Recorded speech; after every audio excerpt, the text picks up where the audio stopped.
Good morning बच्चों, मैं नंद किशोर सिद्धार्थ शिक्षा सदन सीनियर सेकेंडरी स्कूल सोजित रोड में आपका तहे दिल से स्वागत है। और आज हम कक्षा 7 विषय हिंदी व्याकरण चैप्टर नंबर 8 समास पढ़ने जा रहे हैं। तो प्यारे बच्चों देखिए, समास पढ़ने जा रहे हैं तो आपको सबसे पहले मैं शब्दों की बात कर रहा हूँ कि समास में शब्द काम में लिए जाते हैं। क्या काम में लिए जाते हैं? शब्द।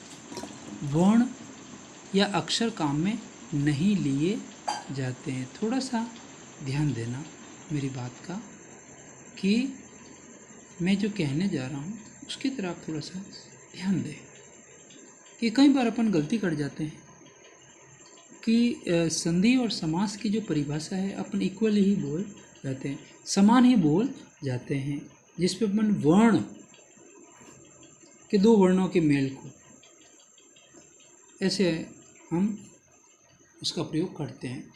और देखते हैं कि समास को संक्षिप्त भी कहते हैं। समास को संक्षिप्त मतलब उसका छोटा रूप करना समास कहलाता है। इसको शॉर्ट रूप में कह सकते हैं, ठीक है ना। जैसे मान लो मैं कहूँ कि वनवास,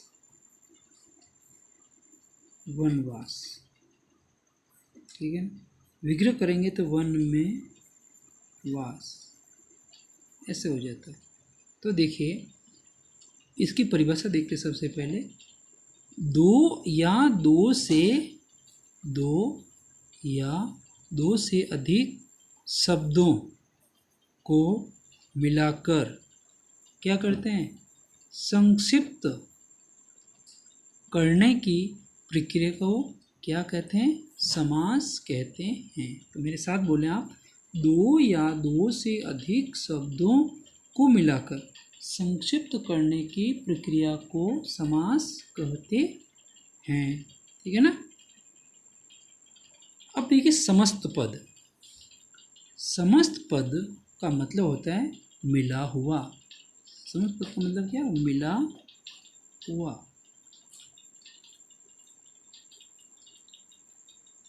समास रचना से बनने वाला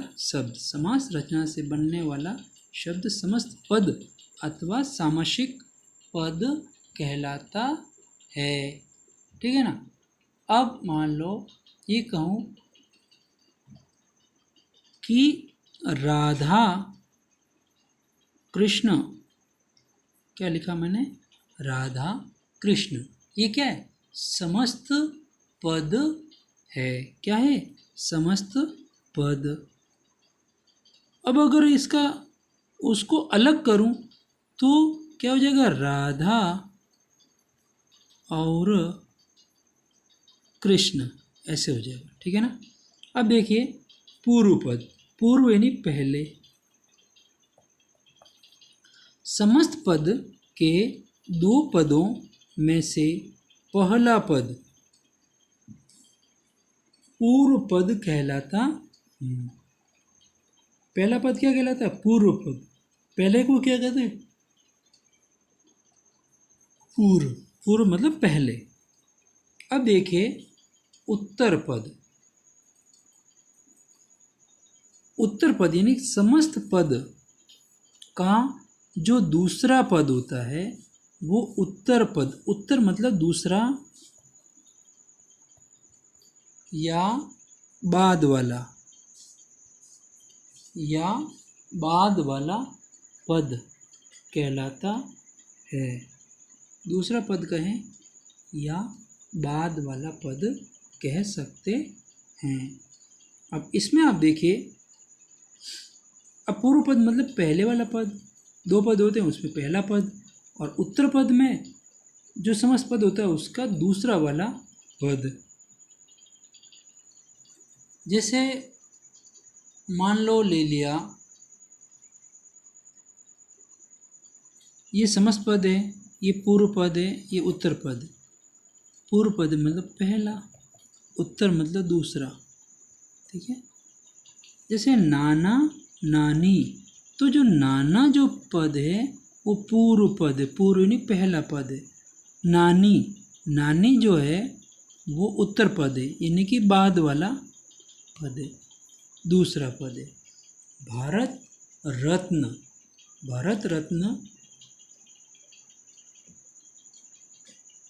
जो है, भारत जो है पूर्व पद है, रत्न है जो उत्तर पद है। ठीक है ना।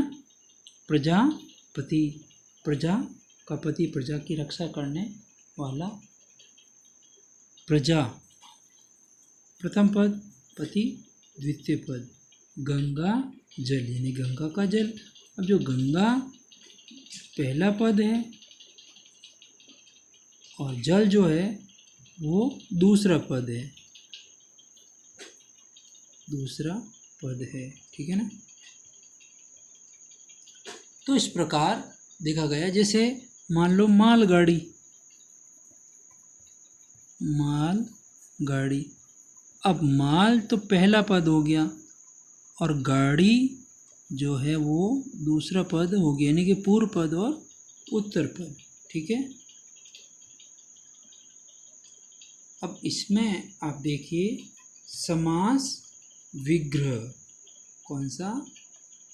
समास विग्रह। समास विग्रह में आप देखिए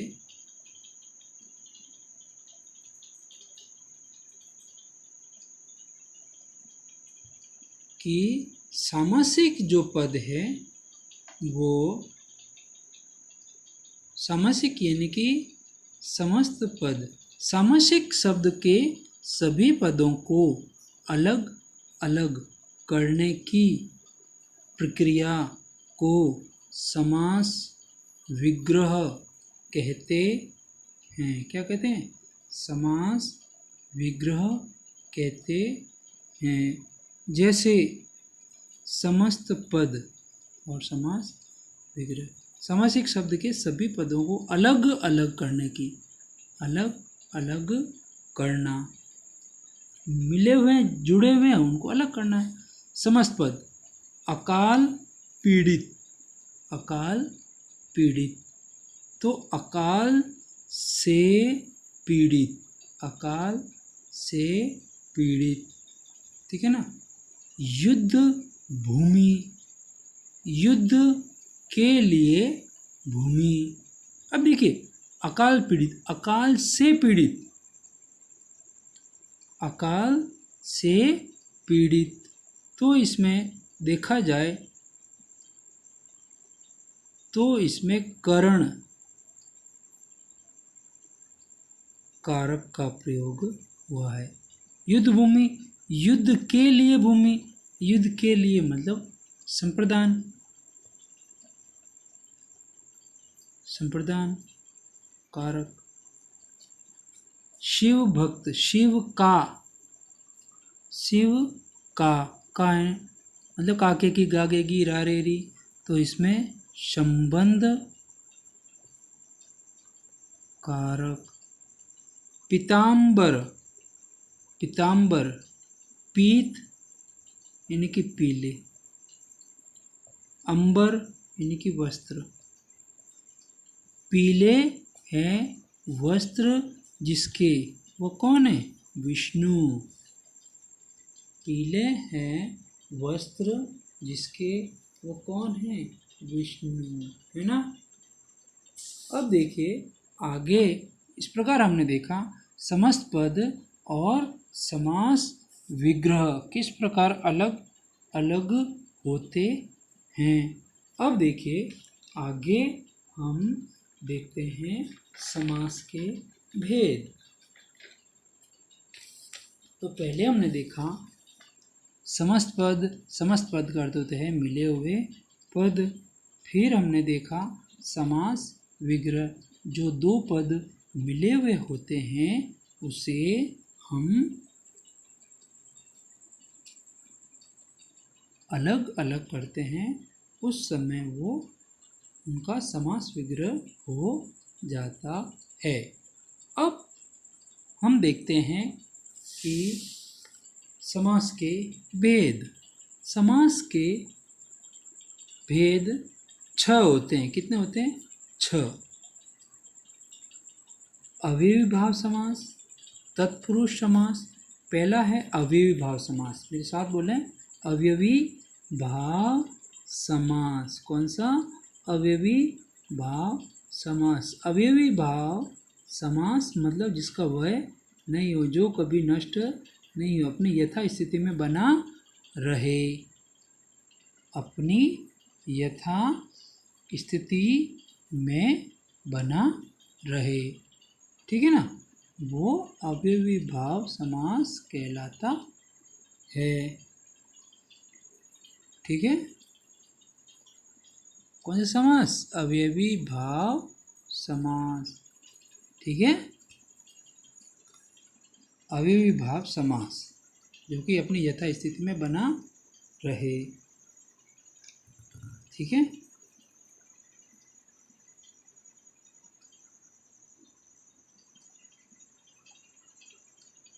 नंबर 2 पे है तत्पुरुष समास।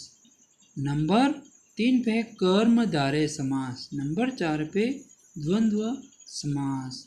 नंबर 5 पे द्विगु समास।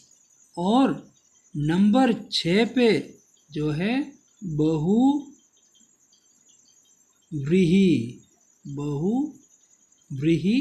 समास। बहुव्रीहि समास। कौन सा समास? बहुव्रीहि समास।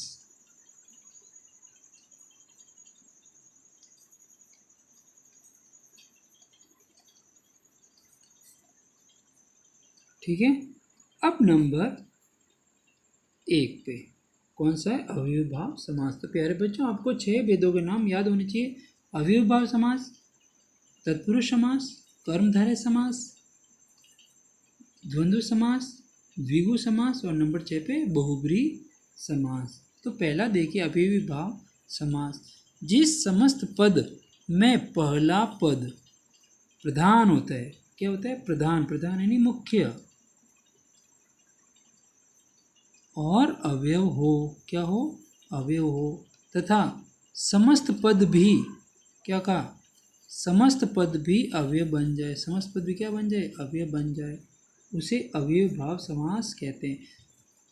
समस्त पद में पहला पद प्रधान हो यानी कि मुख्य हो और अवयव हो, और समस्त पद भी क्या? अवयव बन जाए, उसे अव्ययी भाव समास कहते हैं। तो देखिए, समस्त पद और समास विग्रह। तो इसमें ध्यान दें कि सबसे पहला यथा संभव। तो विग्रह क्या हो गया? जैसा संभव हो। अब देखिए, यथा संभव, जैसा संभव हो। अब यथा जो है, यथा का मतलब जैसा।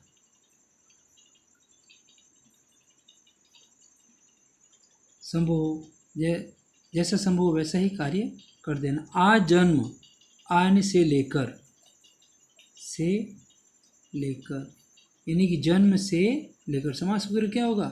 से लेकर। आजीवन, आजीवन यदि जीवन भर या जीवन पर्यंत।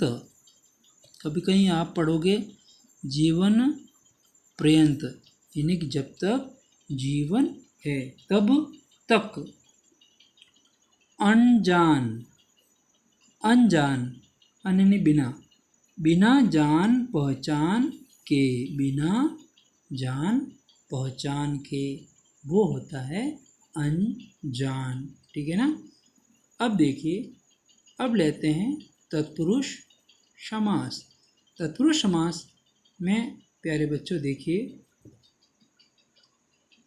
द्वितीय विभक्ति से लेके सप्तमी विभक्ति तक इसका प्रयोग होता है। या फिर यूँ कर लें कि द्वितीय कारक यानी कर्म कारक से लेके अधिकरण कारक तक जो कारक चिन्ह आते हैं वो इनमें आते हैं। किसमें? तत्पुरुष समास में। देखिए, जिस समास में उत्तर पद, उत्तर यानी कि बाद वाला पद क्या होता है, प्रधान होता है। प्रधान मतलब मुख्य होता है, प्रधान हो, और समस्त पद के बीच में कारक चिन्ह, कारक चिन्ह जिसे परसर्ग भी कह सकते हैं, जिसे परसर्ग भी कह सकते हैं, कारक चिन्हों का लोप हो, लोप मतलब समाप्त, कारक चिन्हों का लोप हो उसे तत्पुरुष समास कहते हैं। ध्यान रखना क्या कहा कि जिस समास में उत्तर पद प्रधान हो, बाद वाला जो पद हो प्रधान हो, और समस्त पद यानी जो मिला हुआ पद है उसके बीच में से कारक चिन्ह, कारक चिन्ह यानी कि कर्म कारक से लेके अधिकरण कारक तक चिन्हों का लोप हो, चिन्हों को अपन परसर्ग कहते हैं, उसे तत्पुरुष समास कहते हैं। अब देखिए समस्त पद और समास विग्रह। समास विग्रह ने अलग करना, समस्त पद ने मिला हुआ। शोक ग्रस्त, शोक से ग्रस्त। अब ये से जो है वो कर्ण कारक का चिन्ह है, कर्ण कारक है, इसमें कर्ण कारक का चिन्ह है। पूजा घर, अब जो पूजा घर है, पूजा के लिए घर, पूजा के लिए घर। अब के लिए जो आया है वो संप्रदान, संप्रदान कारक का प्रयोग हुआ है। रेल यात्रा, रेल द्वारा, इसमें भी कर्ण कारक है, रेल द्वारा यात्रा। राजमहल, राजा का महल, राजा का महल, इसमें संबंध कारक, संबंध कारक का प्रयोग हुआ है, ठीक है। और जल मग्न, जल में मग्न, जल में मग्न, में जो है वो अधिकरण कारक का प्रयोग हुआ है, ठीक है ना। तो इस प्रकार हमने देखा कि तत्पुरुष समास में उत्तर पद प्रधान होता है और समस्त पद के बीच में कारक चिन्हों का लोप हो जाता है, उसे तत्पुरुष समास कहते हैं। उसी प्रकार हमने समस्त पद और समास विग्रह किया है।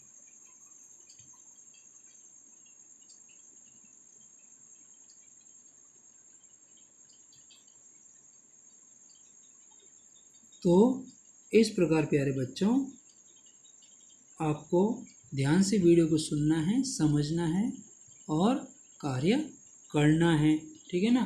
और भी आप उदाहरण इसमें ले सकते हो, ठीक है। तो आपको ध्यान रखकर ही कार्य करना है। Thank you.